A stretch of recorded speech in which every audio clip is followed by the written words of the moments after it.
भारत के साथ ईरान आ गया है। ईरान के राष्ट्रपति ने पीएम मोदी से बातचीत की है, आतंक के खिलाफ भारत के साथ खड़े हैं। एक दिन पहले ईरान ने मध्यस्थता की पेशकश भी की थी।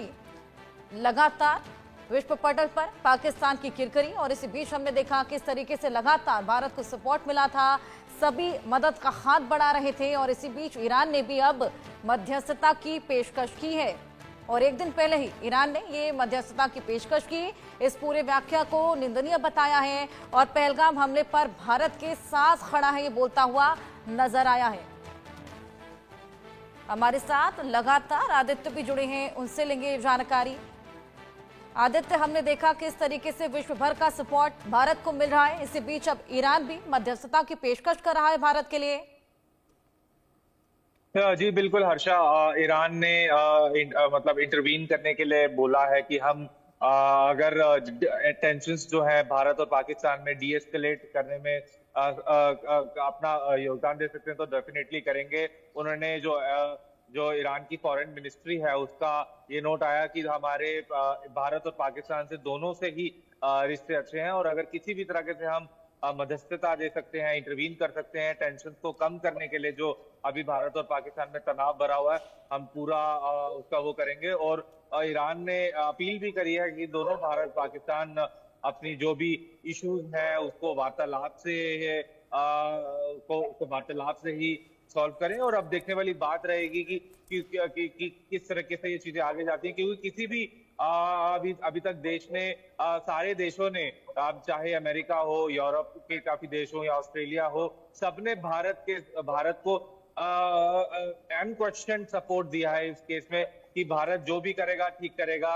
और सबने हर देश ने ये बोला है कि जितने भी आतंकी हैं ये पाकिस्तान के, जिन्होंने ये पहलगाम का जो आतंकी हमला करा है उसको चुन चुन के मारे, और जैसा भी मारे हम भारत के बिल्कुल साथ खड़े हैं। और अब ये पूरा ग्लोबल कम्युनिटी पे एक तरह से देखा जाए कि पाकिस्तान की बहुत ज्यादा बेइज्जती हो रही है, और पाकिस्तान एक तरीके से आइसोलेट होगा अब ग्लोबल कम्युनिटी पे, क्योंकि हमने देखा कि पिछले कुछ बीते दिनों में जो जितने भी दूसरी कंट्री के डेलीगेट्स हैं उनसे एमईए ने और प्रधानमंत्री नरेंद्र मोदी ने बातचीत करी और उनको ब्रीफ करा है।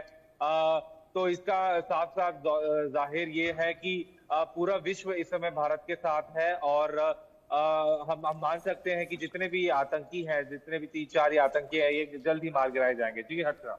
बिल्कुल आदित्य, लगातार इस पूरे मामले को लेकर जांच पड़ताल भी जारी है। एनआईए ने अब यहाँ पर पूरी जांच यहाँ पर करने की उसको गृह मंत्रालय ने सौंप दिया है। ऐसे में लगातार इस पूरे मामले को अपडेट्स हम दर्शकों को दे रहे हैं। इसी बीच बहुत शुक्रिया आप सभी का हमारे साथ जुड़ने के लिए, तमाम जानकारियां साझा करने के लिए। आगे बढ़ेंगे। पहलगाम के हमले के बाद कश्मीर के टूरिज्म पर असर पड़ा है।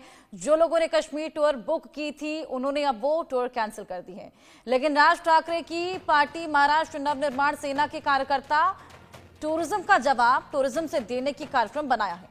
महाराष्ट्र नवनिर्माण सेना के 100 कार्यकर्ता इसी हालत में कश्मीर जाने वाले हैं। अगले कुछ दिनों में वो कश्मीर जाएंगे। इस मुद्दे पर महाराष्ट्र नवनिर्माण सेना के नेता संदीप देशपांडे से हमारे संवाददाता ने खास बातचीत की है, आपको दिखाते हैं। पहलगाम में हुई घटना के बाद वहां का जो टूरिज्म है उसके ऊपर इफेक्ट हुआ है, लेकिन मनसे के जो नेता है संदीप देशपांडे हमारे साथ है, उन्होंने एक नया उसके बारे में सोचा है और नई सोच से वो कश्मीर जाने वाले हैं। क्या उनकी सोच है हम उनसे जानते हैं। संदीप जी बताइए कि क्या सोच है आपकी, ये जो टूरिज्म का जो आप मुद्दा जो आया है, इफेक्ट हुआ है उसके ऊपर, आपने क्या सोचा है? देखिए, आप अगर जियो पॉलिटिक्स देखेंगे जो भारत पाकिस्तान का है, तो साफ तौर पे ये देखा जा सकता है कि जो आतंकवादी हमला हुआ, टूरिज्म पे हमला हुआ, क्यों हुआ? क्योंकि 370 कलम हटाने के बाद जिस प्रकार से कश्मीर के लोग मुख्य प्रवाह में आने की कोशिश कर रहे थे, आ रहे थे, उसको कहीं ना कहीं उसको डैमेज करने के लिए, उसको कट करने के लिए ये टूरिज्म पे हमला किया गया, ताकि टूरिज्म ठप हो जाए, टूरिज्म बंद हो जाए, और जो कश्मीर के लोग हैं जो मुख्य प्रवाह में आ रहे थे वो कहीं ना कहीं वापस आतंकवाद की ओर चले जाए, ये उनका मंसूबा था। और यही मंसूबा उनका कामयाब न होने की जिम्मेदारी हम सब भारतीयों पे है।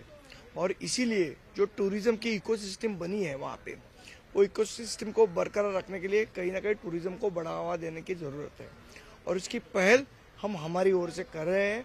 और हम पूरे देश में आह्वान करते हैं कि सभी लोग कश्मीर में टूरिज्म को जाए, ताकि वहाँ के जो हमारे कश्मीरी भाई बहन हैं उनका जो रोजगार है वो बना रहे और वो वापस मुख्य प्रवाह की ओर चले जाए।